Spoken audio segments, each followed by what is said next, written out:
1022 kilo का वजन उठाने वाले दिमित्री खालाजी ने दृढ़ इच्छा शक्ति द्वारा शरीर को फौलाद बना लिया था और आप भी बना सकते हो। लेकिन कैसे, इसका जवाब मिलेगा आपको इस वीडियो में। आप अंदाजा भी नहीं लगा सकते कि मन की शक्ति द्वारा क्या क्या किया जा सकता है। यह मन की शक्ति आपके शरीर को कमजोर भी बना सकती है और ताकतवर भी। ताकतवर बनाने वाला पहला उदाहरण है दिमित्री खालाजी। दिमित्री खालाजी के अंदर ताकतवर बनने की इतनी अधिक दृढ़ इच्छा थी, जिसका पता हमें इस बात से चलता है कि दिमित्री खालाजी 4 साल की उम्र में उबलते हुए पानी में गिर गए थे, जिससे उनकी त्वचा का 35% हिस्सा जल गया था। उनकी 7 सर्जरी हुई और इसके बाद उन्हें फिर से चोट लग गई, जिस कारण 6 साल की उम्र में उन्हें दोबारा चलना सीखना पड़ा। फिर भी उन्होंने हार न मानते हुए शरीर को इतना मजबूत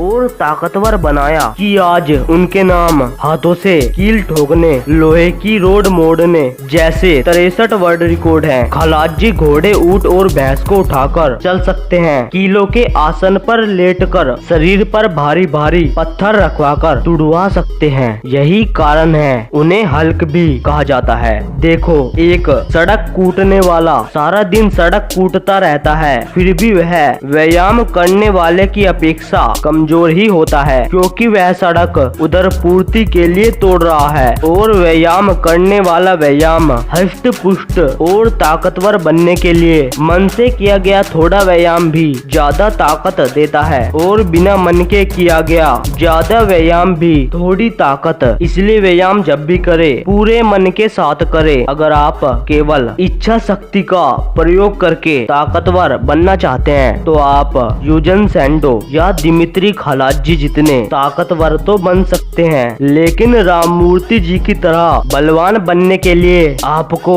प्राणा शक्ति की भी आवश्यकता होगी। यूजन सैंडो दिमित्री खालाजी से भी ज्यादा ताकतवर थे, लेकिन राममूर्ति जी ने सैंडो को एक मुक्के में ही ढेर कर दिया था। अब आप सोच सकते हो राममूर्ति जी में कितनी ताकत होगी। शरीर के जिस अंग पर ध्यान केंद्रित होता है, प्राण भी वहीं चला जाता है। अगर आपको फेफड़े शक्तिशाली बनाने हैं तो मन को फेफड़ों पर केंद्रित करके यह कल्पना करनी है कि मेरे फेफड़े शक्तिशाली हो रहे हैं। शरीर के जिस भी अंग को या पूरे शरीर को ताकतवर बनाना है तो बस यह कल्पना करनी है कि मेरा शरीर बलवान हो रहा है। मेरे द्वारा बताए गए प्राचीन व्यायाम में व्यायाम करते समय ना तो समय देखना है और ना ही गिनती करनी है। यही कारण है व्यायाम करते समय पूरा फोकस व्यायाम पर रहता है, ना कि समय पर। इसका मतलब आपका पूरा ध्यान शरीर को ताकतवर बनाने पर होगा, ना कि समय पर। सिंपल सा फंडा है, प्राण शक्ति बढ़ाओ और इच्छा शक्ति द्वारा अपनी ताकत बढ़ाओ। आसान भाषा में समझते हैं, राममूर्ति जी 2 मोटरे रोक लेते थे, उसमें भी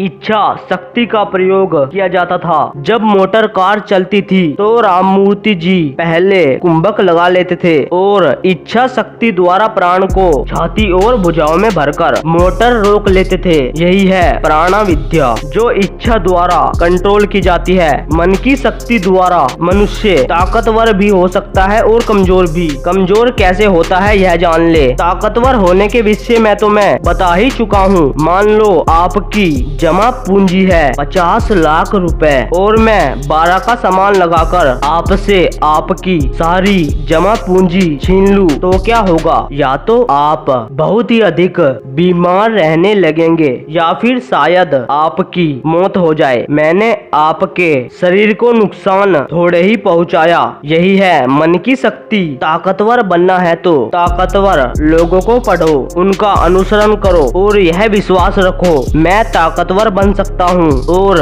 उस व्यायाम पर भी विश्वास रखो जिसके द्वारा आप ताकत बढ़ाना चाहते हैं। अगर विश्वास ही नहीं होगा तो वैसे भी कोई खास फायदा नहीं होगा।